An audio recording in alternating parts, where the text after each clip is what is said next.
Welcome to Immigration Quicktake. This is Ellie Rutledge Silver with the American Immigration Lawyers Association. Last week, AILA's U.S. Citizenship and Immigration Services Liaison Committee met with USCIS. And here to recap the meeting is Rob Cohen, chair of the committee. Rob, thanks for joining me. How are President Trump's executive orders on immigration impacting USCIS? We know that there's a number of different ways in which they are going to impact the agency. At our liaison meeting with headquarters staff, they would not discuss the executive orders specifically because they indicated, as we know, there is a litigation, a preliminary injunction against the travel ban. We noted that that doesn't apply to the entire executive order, but at the same time, they refused to discuss much of it as a result of that litigation. They did give us a few tidbits that we think are important. The NTA guidance is being reviewed and will be revised. We don't know when that's going to come out. We're pretty certain that because it's going to be based upon the Trump administration's priorities, that it's going to be considerably more restrictive and probably not to our liking. We also asked about DACA applications. DACA applications seem to be a carve-out from the otherwise harsh policies.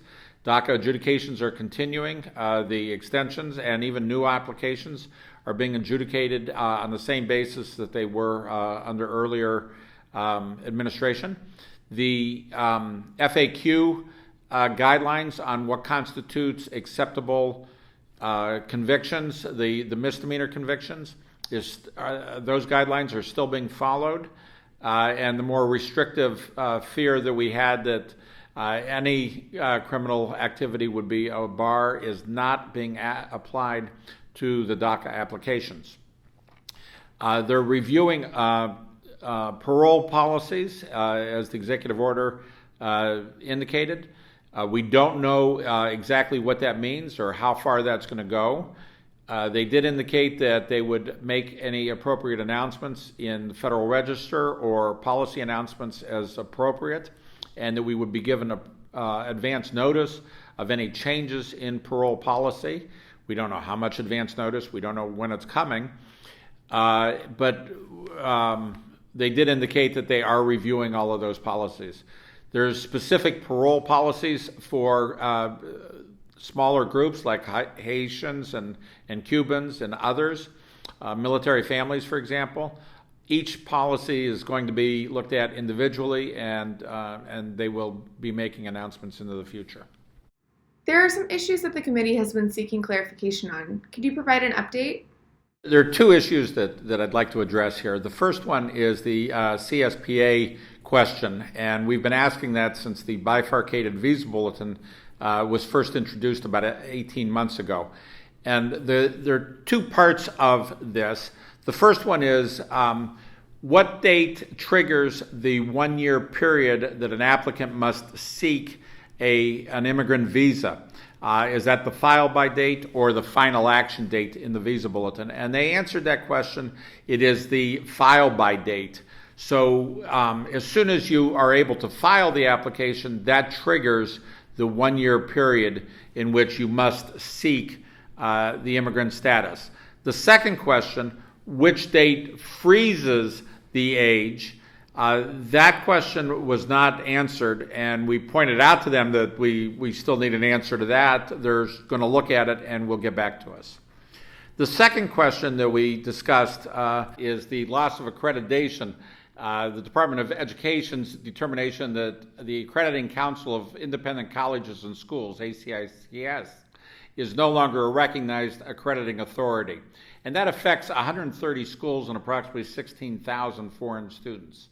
While the AICS accredited schools are no longer recognized for the STEM extension, USCIS did indicate that if the degree was awarded while the school was accredited, the degree would continue to be recognized for purposes of immigration adjudications.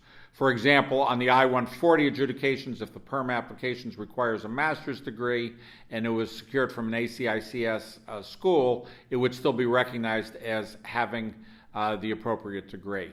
And we were relieved to hear that from them. What is the future of USCIS engagement with the stakeholder community, including AILA? We did hear some comments about our relationship with USCIS, and they indicated at our liaison meeting that the relationship was important to them and that the engagement would continue. We find it to be a critical part of our mission in terms of helping AILA members assist their clients in learning about policies and procedures from USCIS at many different levels. We've had a very healthy relationship with them for many, many years, and we hope that relationship will continue.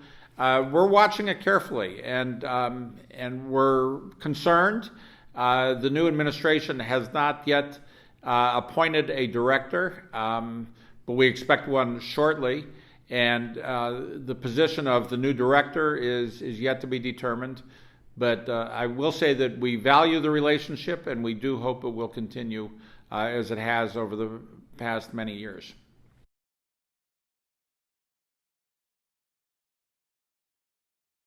Thanks, Rob, for joining me. For the rest of you, please stay tuned for more updates from the American Immigration Lawyers Association.